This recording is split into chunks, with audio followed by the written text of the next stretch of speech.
o GARI11 foi um dos fundos imobiliários que mais ganhou cotistas nos últimos meses na bolsa, inclusive chegando ali com um dividend yield de mais de 11%, saindo de 81 mil cotistas para mais de 200 mil, isso é quase 3 vezes o valor inicial. E ainda está com perspectivas de aumentar os dividendos futuros. Fica a pergunta, será que esse é o melhor fundo imobiliário da bolsa no momento? Vamos analisar isso aqui juntos hoje. Mas antes eu quero te perguntar, você investe no GARI11? E se não, se sim, qual é o teu fundo imobiliário preferido da bolsa hoje?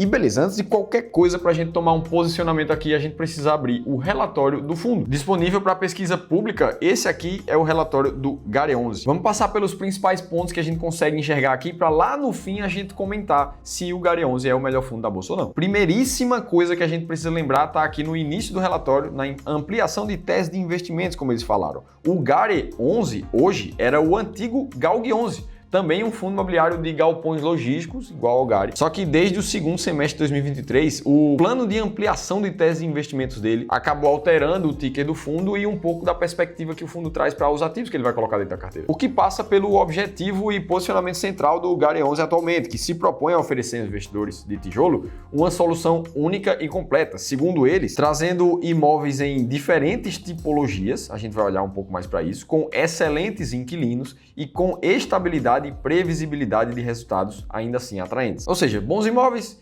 inquilinos de excelente capacidade, contratos atípicos, que é uma coisa muito importante para os galpões logísticos, trazendo renda estável para os seus investidores. Se a gente for olhar de forma geral para os big numbers aqui do GARI11 atualmente, a gente vai ver um patrimônio que está em pouco mais de 1 bilhão, 1,2 bilhão ali na verdade, um dividendo distribuído em pouco mais de 8 centavos por cota e diversificado em 25 imóveis, grande maioria deles em galpões logísticos. Lembrando que o GARI11, ele entra muito na classificação que se chama de renda urbana, né? A diferença dos galpões logísticos para o renda urbana é que os galpões normalmente são aqueles galpões mais afastados da cidade, que servem mesmo de ponto de apoio para as grandes empresas varejistas para terem produtos estocados e conseguirem entregar na ponta final na casa do cliente. É o que acontece com a Shopee, com as lojas americanas, com todas essas grandes empresas de varejo, sejam físicas ou digitais. Já no caso da renda urbana, a gente também fala de grandes galpões, mas normalmente eles são dentro da cidade, não são afastados como os logísticos. E esses galpões de dentro da cidade normalmente sediam empresas como grandes supermercados, grandes varejistas que também estão dentro da cidade, mas muito mais para fazer atendimento ao público. Então são focos diferentes, apesar do imóvel ter características físicas muito parecidas. Enquanto eu gravo esse vídeo aqui, no último relatório, o preço por cota do GARI11 está pouco mais de R$ 9,00, dividend yield de 11,5% e uma cota patrimonial de R$ 9,36, que é acima do que ele está cotado hoje, né? Então, ou seja, ele está com preço e valor patrimonial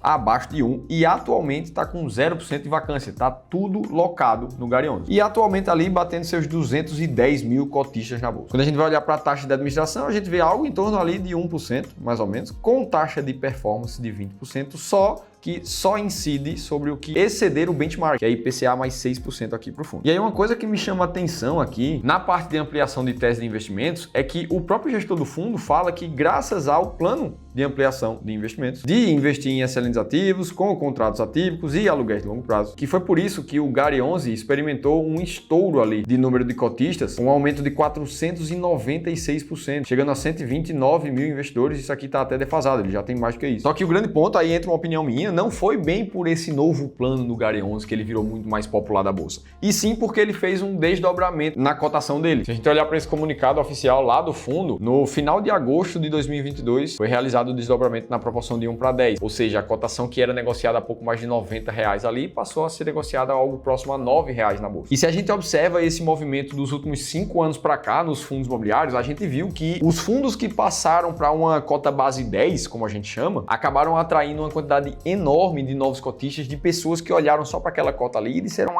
a partir de R$10 eu já consigo investir nesse fundo, gerar uma renda passiva, então eu vou investir nesse aqui que pode fazer sentido. Não tirando o mérito da nova tese de investimentos do GARI11, mas do meu ponto de vista, esse desdobramento é o grande chamariz dos novos investidores para um fundo imobiliário nos últimos anos. Mas o fato é que esse aumento de cotistas aconteceu e o GARI11 aproveitou o movimento para fazer uma das maiores ofertas públicas de fundo imobiliário que a gente viu nos últimos anos também, 625 milhões levantados para comprar novos ativos. E segundo também o relatório, a conclusão e a incorporação desses novos ativos no portfólio se deram a partir do mês de abril desse ano de 2024. E com isso tudo a gente consegue ver como é que era o antigo GALG11 antes e como é que está o GARI11 hoje. Patrimônio líquido que subiu de 500 milhões para 1,2 bi, mais do que dobrou. Antes os imóveis eram só de galpões logísticos, hoje inclui também o renda urbana, como a gente comentou.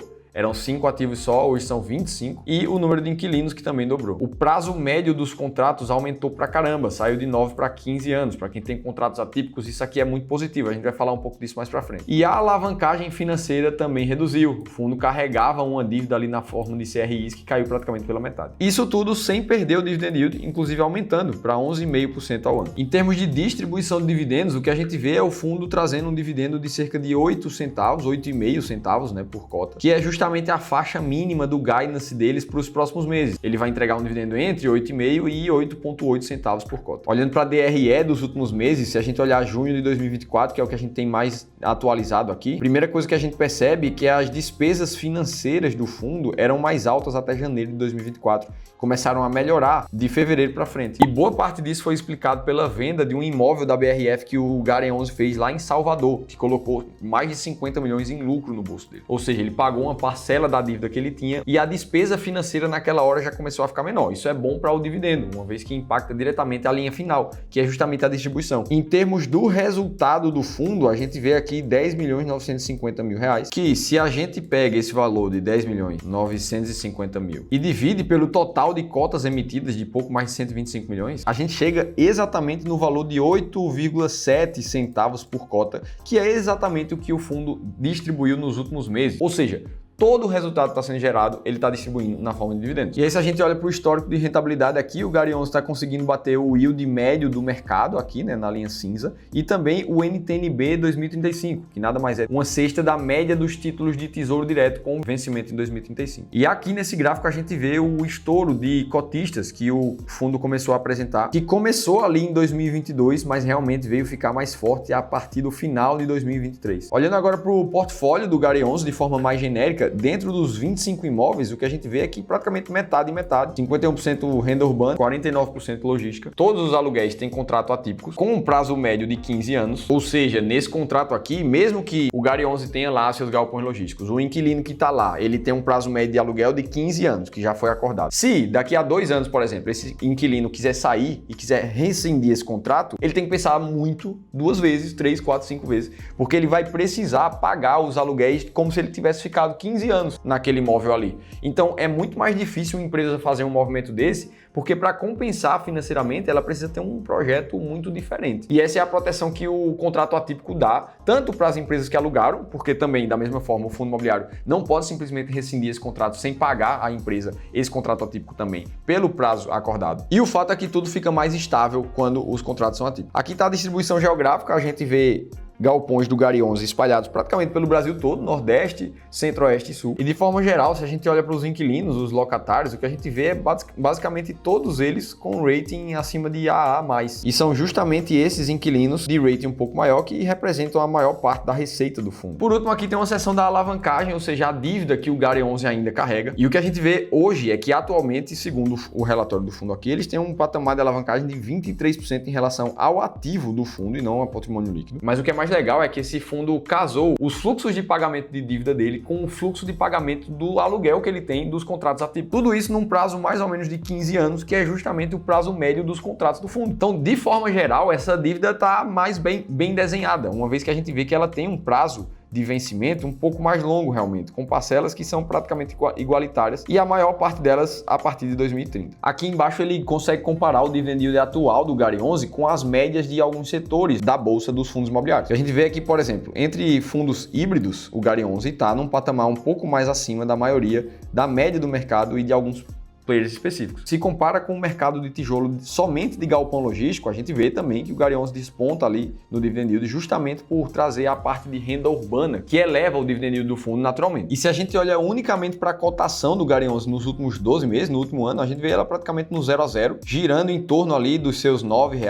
às vezes está um pouco abaixo, às vezes está um pouco acima. Mas se a gente considera os dividendos na conta, de um ano para cá, o fundo teve uma rentabilidade de pouco mais de 11%. E tudo isso acontece enquanto o IFIX teve uma rentabilidade mesmo com dividendos dividendos somente de 5,5%. Então assim, dividend yield médio acima do mercado como um todo, como ele próprio mostra aqui. Rentabilidade que ficou acima do IFIX e com perspectiva de melhorar, com alavancagem controlada. Será que é esse o melhor fundo imobiliário da Bolsa nesse momento? E bom, a pergunta que fica na mesa é, o que é que a gente precisa olhar para tomar essa decisão? Ter clareza se esse é um bom fundo para comprar, se é uma boa hora de vender, se é uma boa hora de esperar. Porque no fim do dia, o discurso ali do Gary 11 é muito bonito, que ele começou a melhorar seus inquilinos, seus imóveis, passou a ser um fundo mais acessível, de base 10, a cotação ali custando cerca de R$9 agora. Agora, será que para tua carteira, para você, o Gary 11 faz sentido? Será que não era melhor estar comprando um pouco mais de renda fixa, um pouco mais de ações em dólar agora, ou um pouco mais de ações perenes em dividendos? E assim, vocês não estão entendendo o quanto é comum encontrar investidores que não têm clareza do porquê que estão comprando ou vendendo um ativo. Olha esse exemplo da carteira do Jorge, um investidor que eu analisei a carteira dele publicamente aqui no YouTube poucos dias atrás. Só em fundos imobiliários, ele estava com um patrimônio de pouco mais de 3 milhões e 100 mil reais. Só que se a gente abre a carteira de fundos imobiliários do Jorge,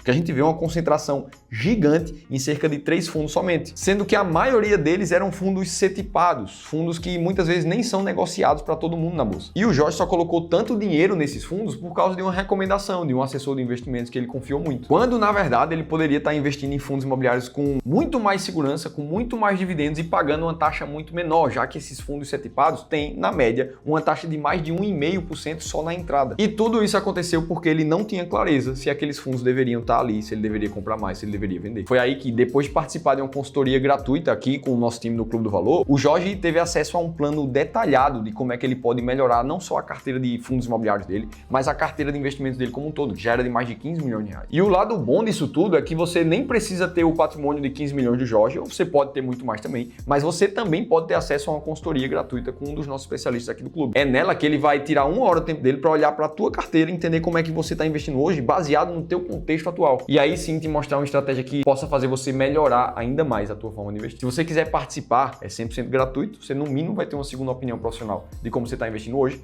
É só clicar nesse link aqui em cima ou no primeiro da descrição do vídeo. Beleza, agora vamos para a resposta do Gary 11 e como é que você vai saber se vale a pena você investir nele ou não. E a primeira coisa é entender o que é que você busca quando você vai comprar um fundo imobiliário. Se você é um investidor que busca o melhor do mercado de fundos imobiliários, ou seja, você quer um pouco menos de risco do que as ações, por exemplo. Você quer fundos um pouco mais perenes, um pouco mais por longo prazo e que tenham dividendos consistentes ao longo do tempo. Tudo isso com uma volatilidade, uma rotatividade da carteira muito menor. Então, para isso, a gente usa a nossa estratégia fundos imobiliários classe A. E basicamente passa alguns filtros no mercado, como de liquidez, de setor, de fundos, retira fundos muito alavancados da amostra e depois busca comprar os 15 fundos de maior valor de mercado que a gente tem, restando depois desses filtros. Os 15 primeiros mais bem colocados são os fundos imobiliários classe A da bolsa. E nesse momento, se a gente for olhar para a posição do Gary 11, ele está na posição número 39 da estratégia classe A. E por isso, não estando dentro dos 15, ele não faz sentido para quem busca essa estabilidade de fundos mais perenes e com mais presença de mercado. Agora, se você quiser entender detalhes de como a estratégia classe A funciona e 7 fundos imobiliários que esses sim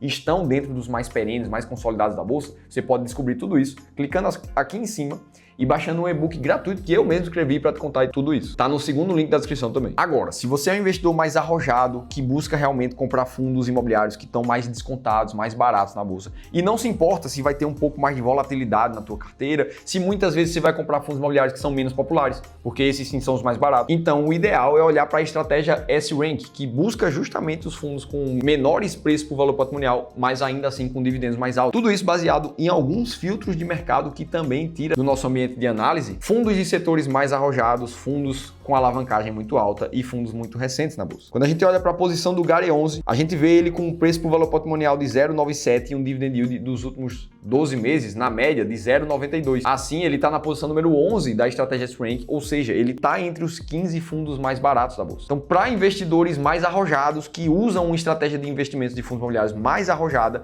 ele pode fazer sentido. Então, aqui a gente olhou detalhes do fundo Gary 11 e deu uma resposta muito clara, baseada em estratégia, se faz sentido comprar ou se faz sentido vender. Agora, se você quer presenciar uma das análises de carteira que eu fiz recentemente aqui no YouTube, você precisa ouvir essa história aqui, que eu te contei num vídeo recente. Tô te esperando por lá.